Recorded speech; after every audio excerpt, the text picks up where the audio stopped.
Estática dos sólidos. Então, o que a gente vai ver hoje? A gente vai ver sobre corpo extenso, equilíbrio de translação, equilíbrio de rotação, centro de massa ou centro de gravidade, momento ou torque e alguns exercícios de fixação.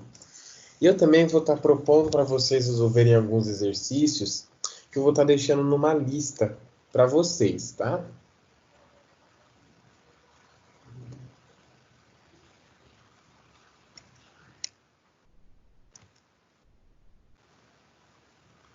Mas primeiro a gente tem que relembrar um pouquinho sobre o que é um ponto material, qual é o comportamento de um ponto material, alguns exemplos.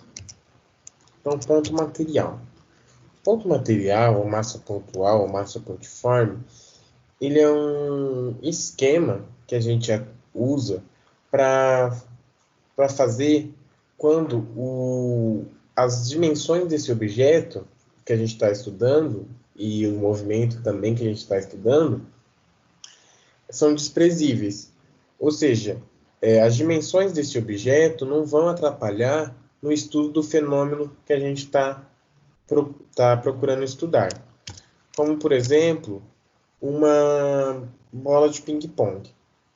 A bola de ping-pong, se eu pegar e arremessar ela, né, fazer um lançamento oblíquo, as dimensões dela não vão implicar no estudo do movimento que eu estou fazendo, né, que é um movimento oblíquo. Mesma coisa quando eu pego um navio e analiso ele quando ele está fazendo, por exemplo, uma travessia no oceano. Ele está indo lá da Europa aqui para a América do Sul, por exemplo. Então, as dimensões desse navio não vão interferir no estudo do meu movimento, tá? Agora, por exemplo, se eu fosse analisar um navio em relação a um porto, por exemplo, ou a diversas forças que estão sendo atuadas sobre o navio, aí sim, aí não seria mais ponto material, e sim corpo extenso. Mas para a gente chegar a estudar o que é corpo extenso, a gente precisa primeiro ver outros dois fenômenos. Primeiro é a translação. Então, o que é a translação? Vamos supor que eu tenho aqui, igual vocês estão vendo aí, essa caixinha. E eu vou movimentar ela ao longo de toda uma trajetória. Ela desenvolveu um movimento de translação, que é o movimento que um objeto ele vai realizar de um ponto a outro, tá?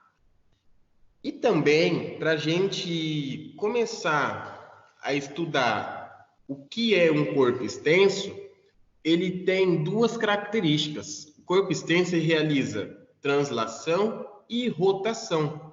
Translação, eu acabei de falar para vocês o que é. E o que é a rotação? Por exemplo, o exemplo mais tradicional que a gente tem para isso é a própria Terra. A Terra, ela realiza dois movimentos, de translação, que ela realiza em torno do Sol, e o de rotação, que é quando ela gira em torno do seu próprio eixo. E movimento de rotação é exatamente isso, é o movimento circular de um objeto ao redor de um centro ou ponto de rotação. Tá? Vai me implicar no que é um corpo extenso. Como assim? O corpo extenso, a gente analisa ele quando as dimensões do objeto importam para o estudo do fenômeno em questão, tá? E o corpo extenso ele realiza justamente esses dois tipos de movimento, né? O movimento de rotação e o movimento de translação. Exemplos, por exemplo, um avião, um navio e um ônibus. Então aqui a gente está vendo um avião, um navio e um ônibus. O avião ele pode ser considerado um corpo extenso quando eu estou estudando as forças que atuam sobre ele. Porque ele vai realizar vários movimentos, né? Ele vai estar realizando um movimento de translação, ele vai estar rotacionando em torno de um eixo, né? Ou de um ponto fixo, que a gente chama ele de centro de massa, que vocês vão ver logo logo. Um ônibus, a mesma coisa. Quando eu estou fazendo uma curva, qual que é a tendência do ônibus do ônibus, não é ele tombar, esse tombamento geralmente acontece em torno de um eixo, que também tem a ver com o centro de massa. O navio é a mesma coisa. Quando eu estou analisando o sistema do navio, ele se movimentando e as forças externas, né, a maré, os ventos atuando sobre ele, ele também é considerado um corpo extenso, porque ele, além de estar realizando um movimento de translação, ele vai estar realizando um movimento de translação, de rotação, desculpa. Então, pessoal, o equilíbrio de rotação, ele acontece quando o corpo ele está em repouso, ou seja, ele não rotaciona, né? Ele não tem um movimento de rotação em relação a um referencial determinado, tá? Ou até mesmo em torno do seu centro de massa. E o equilíbrio de translação é quando o centro de massa, né, do objeto ele está em repouso ou em movimento retilíneo uniforme. Por quê? Porque a resultante de todas as forças externas que atuam sobre ele é nula. O que quer dizer? Quer dizer que todas as forças, né, massa vezes aceleração, que estão atuando sobre o centro de massa do meu objeto é zero, tá? Certo. Então aqui temos um exercício, tá? Que eu vou deixar proposto para vocês, mas vocês vão classificar como ponto material ou como corpo extenso. Então, um avião fazendo uma viagem de São Paulo para Nova York. O avião, ele está fazendo uma trajetória muito grande, né? A distância entre São Paulo e Nova York. Então, o tamanho dele não vai interferir no estudo do movimento que eu estou fazendo, porque eu estou estudando um movimento só de translação, né?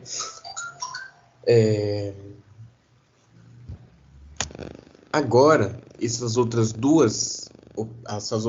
dois exemplos aqui, ó, do navio que recebe impactos laterais de ondas marítimas e um planeta em translação ao redor do Sol, eu vou deixar para vocês resolverem, tá?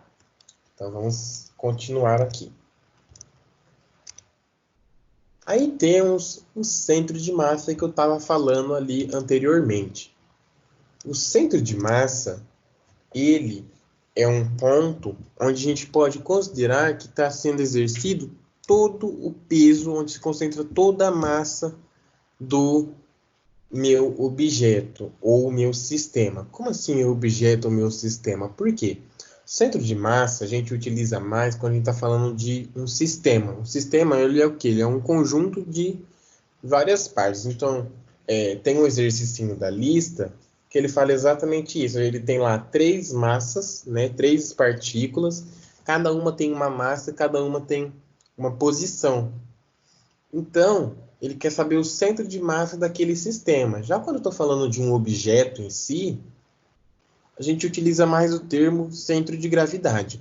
Mas se eu falar centro de massa para um objeto, também não está errado, certo? Então aqui a gente tem 2 exemplos. A gente tem o exemplo do avião, onde ao entorno do centro de massa dele, né, o centro de gravidade, vão estar acontecendo vários movimentos, né, no eixo vertical, que é a guinada, que é esse movimento que ele faz de nariz. No eixo longitudinal, ele vai estar acontecendo a rolagem, né, quando ele vai de um lado para o outro.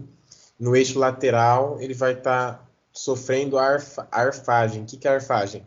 É o movimento de ascendência e descendência do nariz, ok? E o do navio é a mesma coisa. Quando o meu centro de massa está mais elevado, ele fica mais instável. Por quê? Porque ele está mais, quer dizer que o peso dele está mais alto, né? Ele está com mais peso na parte superior, logo ele está mais suscetível a forças externas do que, por exemplo, se o centro de gravidade dele tivesse mais baixo, mais próximo da água. E que é quando acontece a estabilidade dele, que é quando o centro de gravidade dele está mais baixo, né, mais próximo da água, então não tem tanto atuação de forças externas que vão influenciar na estabilidade do meu navio. certo? Então, o que é o centro de massa? Ele é a massa de uma partícula vezes a posição dessa partícula em x, né? No caso, quando eu estou falando da posição x do centro de massa, mais a massa das outras partículas vezes a posição dessas outras partículas.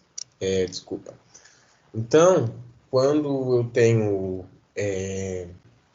várias massas, né, um sistema que tem várias massas, eu vou multiplicar a posição dessa massa em x vezes a massa dela, né, de todas essas partículas, tudo isso dividido pela massa total ou a somatória de todas as massas que envolvem esse meu sistema, isso em x. Em y é a mesma coisa, só que em vez de multiplicar pela posição em x, eu vou multiplicar pela posição em y.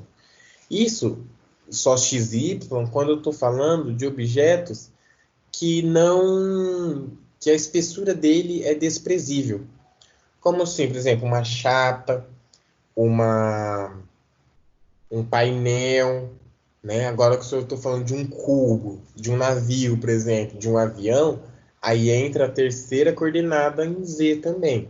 Mas também não muda nada, é a posição em z vezes a massa do objeto 1, mais a posição em z do objeto 2 vezes a massa do objeto 2. Tudo isso dividido pela somatória das massas desses objetos. Ok?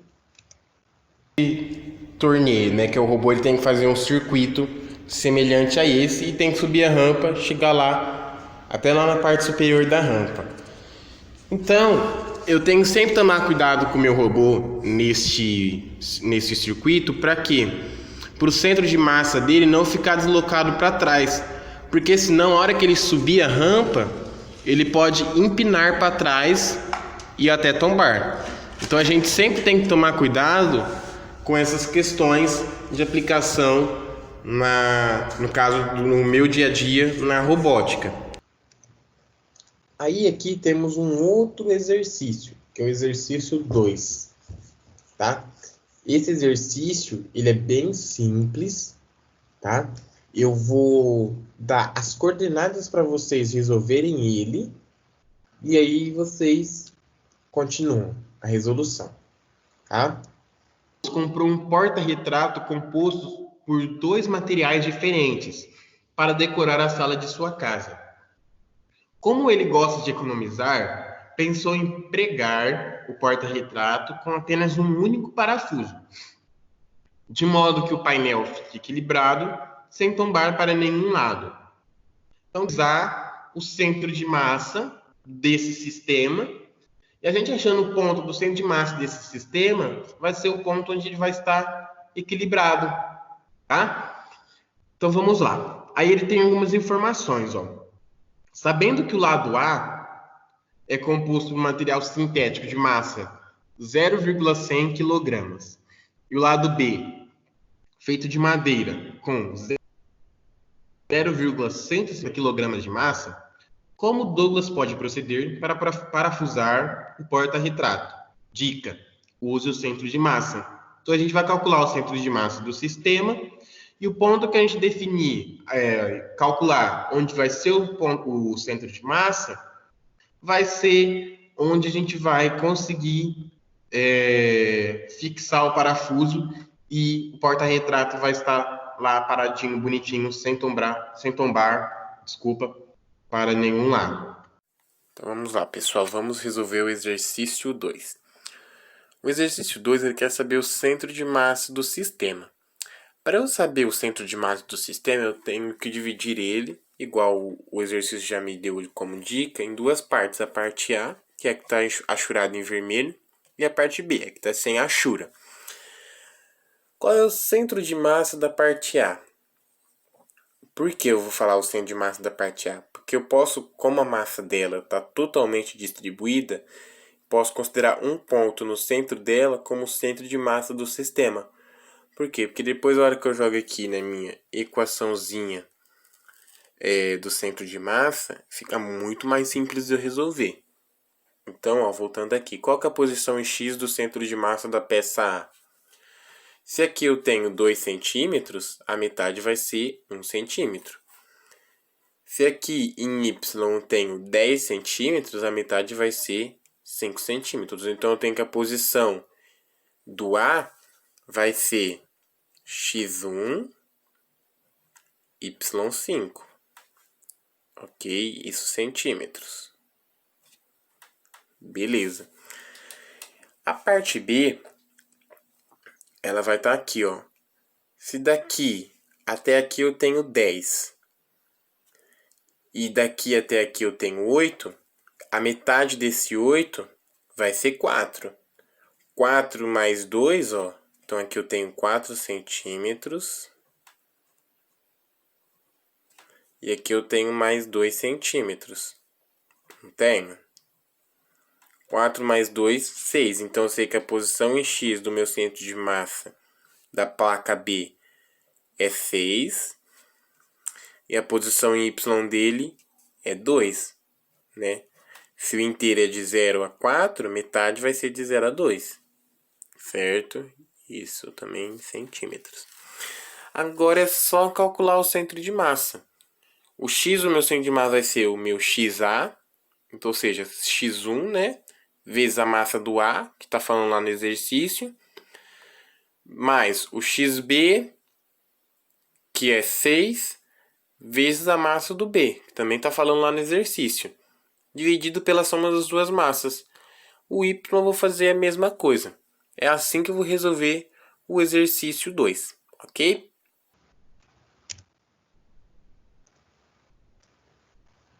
Torque. O que seria o torque, gente? O torque ele é a eficiência de uma força em produzir rotação. Ele é uma grandeza vetorial. Daqui a pouquinho eu vou explicar o porquê que ele é uma grandeza vetorial. E quanto maior a distância do eixo de rotação, menor será a força para rotacionar o sistema. Então, o torque, gente, é quando eu exerço uma força sobre um braço que está conectado a um ponto. Como assim? Temos aqui o exemplo da chave de roda, né? O que vai acontecer? A pessoa ela vai exercer uma força na ponta e vai rotacionar o parafuso. Essa rotação que vai fazer com que o parafuso rotacione é o torque. Mesma coisa uma porta. Eu pego e eu empurro ela, né? Geralmente a uma distância da dobradiça dela. Então, essa força que eu vou estar exercendo, ela vai estar realizando um movimento, né, em torno da dobradiça, do eixo da dobradiça, que vai fazer com que eu realize um movimento, né, nessa porta. Geralmente ou ela vai abrir ou ela vai fechar. Então vamos lá, pessoal. Vou continuar a explicação sobre torque.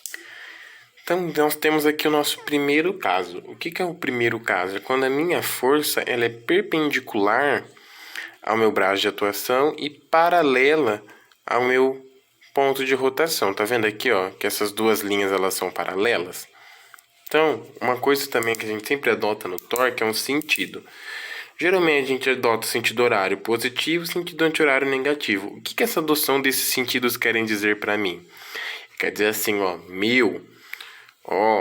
se você estiver adotando um sentido positivo e o torque for positivo, quer dizer que o sistema ele vai girar nesse sentido.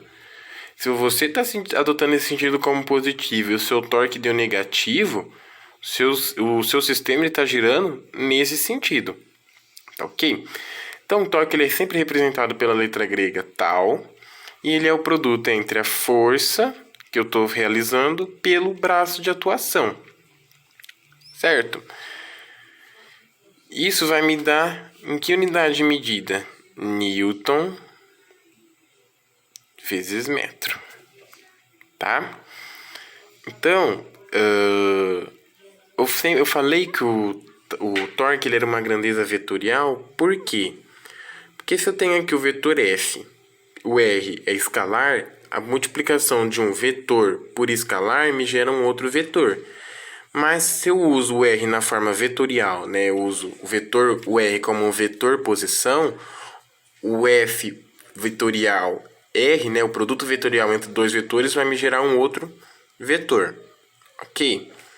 Certo? Então esse aqui é o nosso primeiro caso.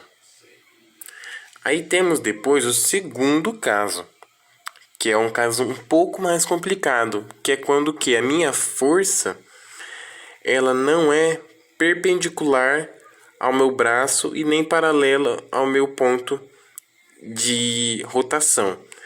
Neste momento, neste determinado caso, o que acontece? Eu tenho que realizar a decomposição das forças.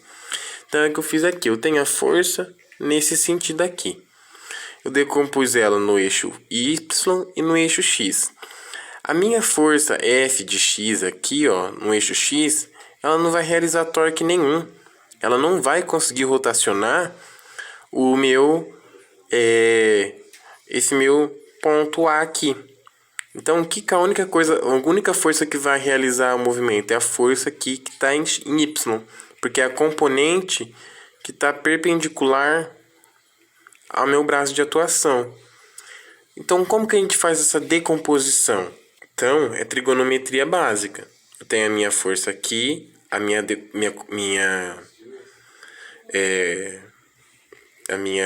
parte em X e a minha componente em Y. Tá? Deixa eu colocar a indicação do vetorzinho aqui. Ok. Então, a minha F de Y, eu posso pegar, projetar ele aqui na frente. Por quê? Porque eu vou ter um ângulo entre a força, né, entre a minha força e minha componente em X. Minha componente em X ela não está na mesma direção do braço. Então, eu posso falar que esse ângulo θ aqui, ela é formado pela minha força F com o meu braço. E a minha FY é o meu cateto oposto a esse ângulo. Qual é a relação trigonométrica que estabelece cateto oposto e o F aqui, que é a minha hipotenusa? Seno.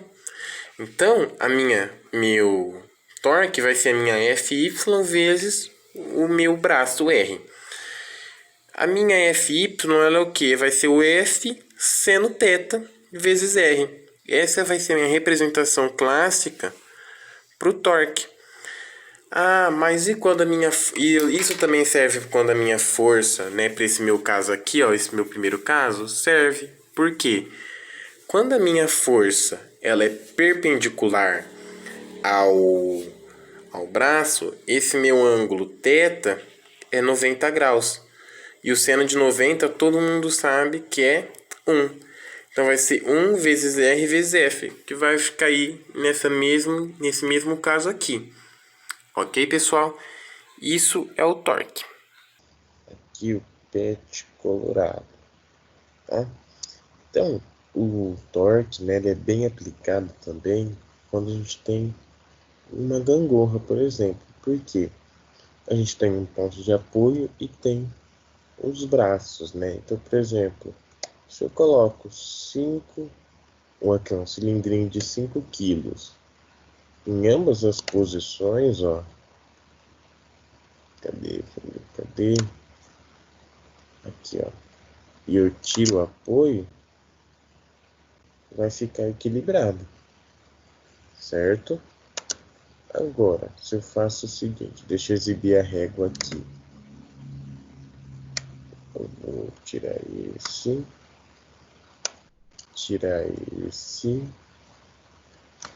colocar esse latão aqui de 10 quilos a 1 metro e um de 5 quilos a 2 metros, o que vai acontecer?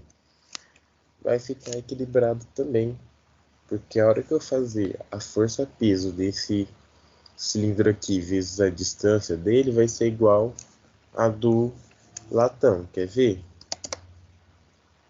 Isso prova a nossa teoria, né? É uma prática do torque.